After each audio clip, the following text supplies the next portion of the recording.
그래서 의외로 바이든이냐 트럼프의 정책은요. 네. 일관성을 가지고 움직이는 게 네. 우리나라 정치와는 좀 다른 모습이에요. 그래서 대표적으로 그럼 이렇게 심플하게 생각해 주셨으면 좋겠어요. 네. 야, 미국이 제조업을 원활하게 하려면 야, 미국은 땅도 비싸고 인건비도 비싼데 네. 그게 쉽겠어라는 생각을 가질 수 있을 거 아닙니까? 네. 그래서 첫 번째 우리가 알고 있는 트럼프의 정책은 뭐냐면 제조업 경쟁력을 위해서 네. 내가 대통령이 된다라면 전 세계에서 가장 전기료가 싸게 공급해 줄 수 있는 가장 제조업하기 좋은 국가를 만들겠습니다라는 슬로건으로 지금 전기 관련 정책을 쓰고 있다라는 거죠. 네. 그를 위해서 어떤 정책을 쓰느냐? 네. 자, 흔히 얘기하는 석탄, 화석 연료와 관련된 여러 가지 것들 전부 다 규제를 다 풀겠어가 핵심이에요.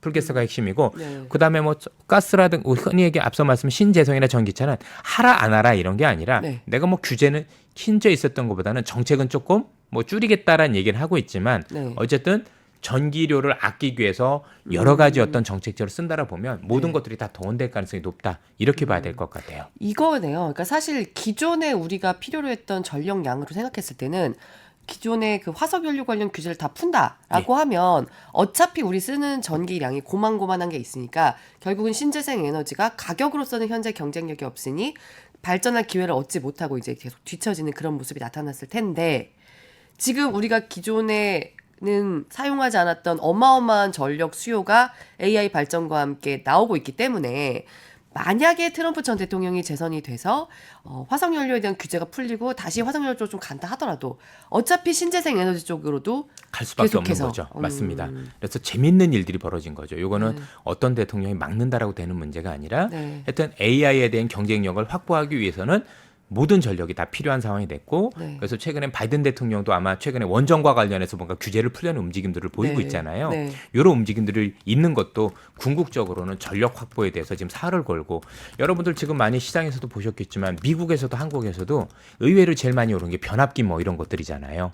그 관련주들 왜 올랐겠어요? 야, 지금은 전력이 엄청나게 필요하니까 엄청나게 필요한 전력을 일단 생산도 해내고 그걸 원활하게 보낼 수 있는 걸 해야 네. 미국이 경쟁에 가지고 있다는 당위성이 일단 작용하고 있다고 보시면 될 것 같습니다. 네. 두 번째가 재미있습니다.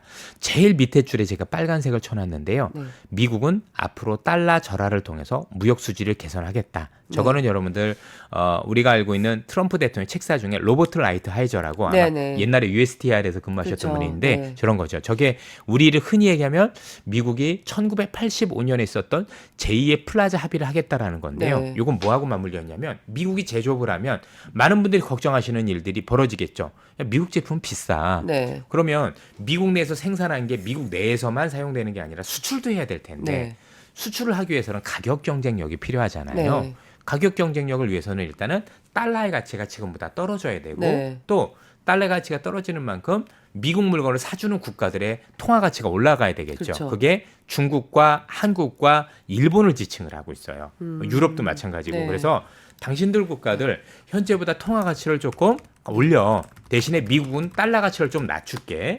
자, 이렇게 달러 가치를 낮추면 미국 제품의 가격 경쟁력이 생기니 네. 이를 통해서 지금 바이든이 이끌었던 이 공장들에서 나온 제품들의 네. 가격 경쟁력을 주겠다라는 거죠. 그래서 다시 한번 일목요연하게 미국은 바이든이 했던 정책을 트럼프가 반대하는 게 아니라 네. 일목요연하게 들어와서 그 정책을 계승을 해서 극대화 뭔가 효율화하고 또 이 산업이 잘 될 수 있도록 밑밥을 까는 게 저 정책의 핵심이라고 봐야 되겠죠. 그러면 우리가 길게 보면 어떤 생각을 해야 되냐면 트럼프가 되면 옛날에 1985년에 있었던 플라자 합의만큼 그때 엔화가 절상이 됐었는데 그때는 엔화가 100% 절상이 됐어요. 네. 그렇죠. 그러니까 우리로 얘기하면 지금 1,300원대 환율이 700원대까지 간 건데 네. 그러니까 그렇진 플라자 합의 않겠죠. 얘기하면 저희 여기 다 사색되죠. 아, 그렇습니까? 그렇죠. 예. 예.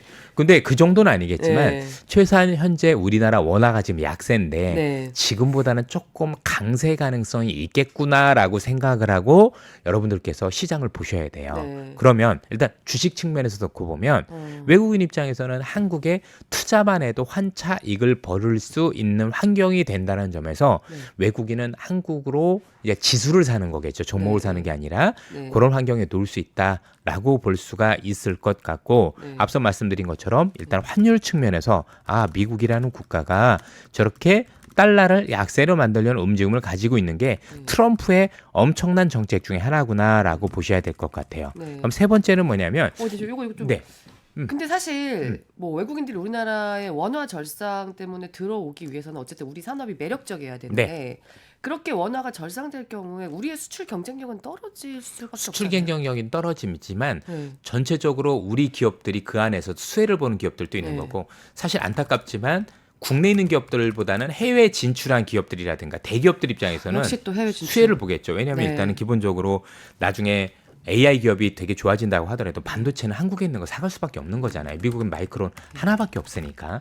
그런 일단 측면에서 바라보실 필요가 있다고 보여지고 또 자동차 같은 경우도 이미 미국이 공장을 짓고 있다라면 그 관련 기업들 같은 경우 연결 이익을 통해서 일단은 수익이 좋아지기 때문에 네. 충분히 왜냐하면 현대차 주식은 미국에 있는 게 아니라 한국에 있기 때문에 투자할 수 있는 좋은 수단이 되겠죠. 그래서 아마 외국인들 같은 경우는 그를 통해서 뭔가 이제 이익을 추구하는 노력들을 미국에서 좋아지는 게 한국에 있는 기업들 중에서 일부 있을 거 아니에요. 그럼 반대로 그렇죠? 또 네. 지금 저희 모닝 라이브를 보시는 많은 분들은 뉴욕 증시에 관심이 많은 분들인데요. 지금 뉴욕 증시 들어가시는 분들 같은 경우에 그 달러 절하의 가능성을 좀 염두에 많이 두셔야겠네요. 그렇죠. 그러니까 네. 내가 수익을 벌 수는 있지만 네. 그 수익에서 환율에서 일부 약간 까먹을 수 있는 가능성은 충분히 염두에 둘 수는 있는 것 같아요. 예.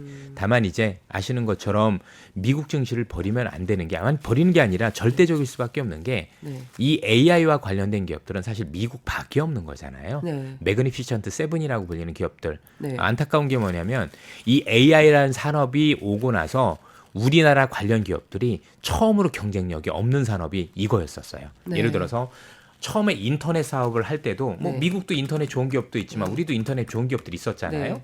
인터넷 깔 때 우리도 뭐 한국 그러니까 KT도 있었고 SK텔레콤도 있었고 또 미국이란 국가에서 플랫폼이 발전할 때 미국에서 구글도 있었지만 우리도 네이버도 있었고 네. 카카오도 좋은 기업들이 있었단 말이에요. 네. 그런데 우리가 보는 이 초거대 AI가 되면서 우리나라는 초거대 AI 기업이 없죠. 그렇죠. 그렇죠? 네. 미 초거대 AI는 글로벌에서 중국 빼놓고는 미국밖에 없는 거잖아요. 네이버가 뭔가 해줘야 되는데 잠시 후에 네이버 얘기를 좀 해볼 건데 아직은 뚜렷하게 뭐가 잘 보이지. 제가 볼 때 할 수 있을 가능성이 매우 낮은 게 네이버가 기술력이 없는 회사는 아닙니다. 네. 네이버는 충분한 경쟁력이 있지만 문제는 돈인데 최근에 미국에서 이 아까 챗GPT 말씀을 주셨지만 샘 올트먼 회사에서 그 정도 지금 사이즈를 따라가려면 기본 비용이 20조 원이 들어갑니다.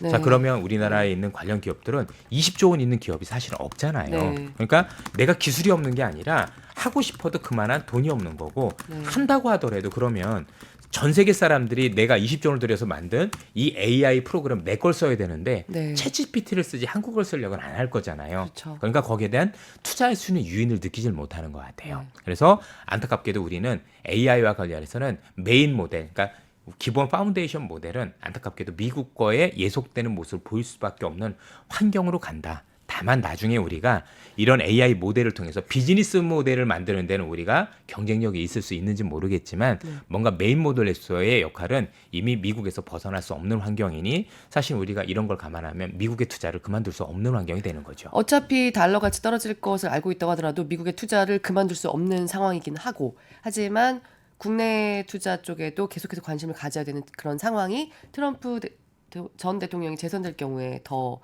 좀 강하게 펼쳐질 수 있다. 그렇습니다.